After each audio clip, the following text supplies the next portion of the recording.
ಹುಟ್ಟಬೇಕಾದ್ರೆ commitment ಅನ್ನೋ ಮೂಟೆನ ಹೆಗಲ ಮೇಲೆ ಎತ್ಕೊಂಡು ಹುಟ್ಟಿರೋರು ನಾವು. ಮೀಸೆ ಬರೋಕ್ಕಿಂತ ಮುಂಚೆನೆ ಅಕ್ಕ ತಂಗಿ ಜೀವನಕ್ಕೆ ಮೆಟ್ಲಾಗುವಂತಾರೆ, ಗ್ಯಾಪ್ ಅಲ್ಲಿ ಲೈಫ್ ಅಲ್ಲಿ ಸೆಟ್ಲ್ ಆಗುವಂತಾರೆ. ಪ್ರೀತಿ ಮಾಡೋ ವಯಸ್ಸಲ್ಲಿ ಆಸ್ತಿ ಮಾಡುವಂತಾರೆ, ಆಸ್ತಿ ಮಾಡ್ಕೊಂಡು ಮದುವೆ ಆಗಂದ್ರೆ ಏಜ್ ಜಾಸ್ತಿ ಆಯ್ತು ಅಂತಾರೆ. ಲವ್ ಮ್ಯಾರೇಜ್ ಆಗಂದ್ರೆ ಬ್ಯೂಟಿ ನೋಡ್ತಾರೆ, ಅರೇಂಜ್ ಮ್ಯಾರೇಜ್ ಆಗಂದ್ರೆ ಗವರ್ಮೆಂಟ್ ಡ್ಯೂಟಿ ನೋಡ್ತಾರೆ.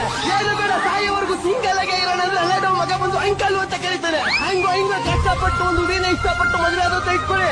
ಎಂಟು ಇಷ್ಟಪಟ್ಟು ಕೇಳಿರೋ ನಾಯಿ, ಬೈಕು ಕಟ್ಟೋ EMI, ಮನೆ ಲೀಜು, ಮಕ್ಕಳು fees, costly fridge, LG TV, ಹೋಟ್ಲಿನ ತರ ಗ್ರೇವಿ, ಹೊಸ ಕುಕ್ಕರ್ ಇಂದ ಹಿಡಿದು ಮರ್ದೋಗಿರೋ ಹಳೆ ನಿಕ್ಕರ್ ವರ್ಗು ಮಾಡಿರೋ ಸಾಲಕ್ಕೆ ಇಂಟ್ರೆಸ್ಟ್ ಕಟ್ಟಿ ಲೈಫ್ ಮೇಲೆ ಇಂಟ್ರೆಸ್ಟ್ ಹೋಗ್ಬಿಟ್ಟಿರ್ತದೆ. ಅಂದ್ರೆ ಗಂಡು ಮಕ್ಕಳು ಒಂಥರ ಕುಕ್ಕರ್ ಇದ್ದಂಗೆ ಅಕ್ಕ.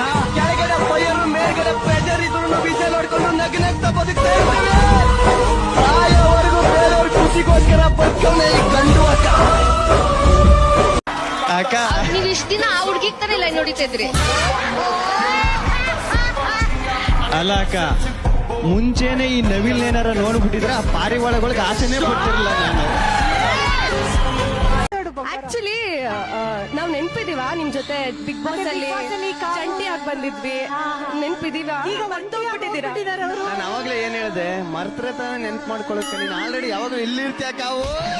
ಯಾವ ಪೇರ್ ಬಗ್ಗೆ ಮಾತಾಡ್ತಿದ್ದೀರಾ? ನಿಮ್ದು ಗೆಲ್ಲಿ ಪೇರ್ ತುಂಬಾ ಚೆನ್ನಾಗಿದೆ. ಓ ಯು ಮೀನ್ ಚಂಟಿ ಆಗಿ ಬಿಗ್ ಬಾಸ್ ಕರ್ಸ್ಕೊಳ್ತಲ್ಲ. ಆದ್ರೂ ಒಂದ್ ಡೌಟ್, ಯಾಕೆ ಬಿಗ್ ಬಾಸ್ ಈ ಸೀಸನ್ ಜಂಟಿ ಒಂಟಿ ಅಂತ ಮಾಡಿದ್ರು? ಯಾಕೆಂದ್ರೆ ನಾನು ನೀನು ಇದ್ವಲ್ಲ ಅದಕ್ಕೆ.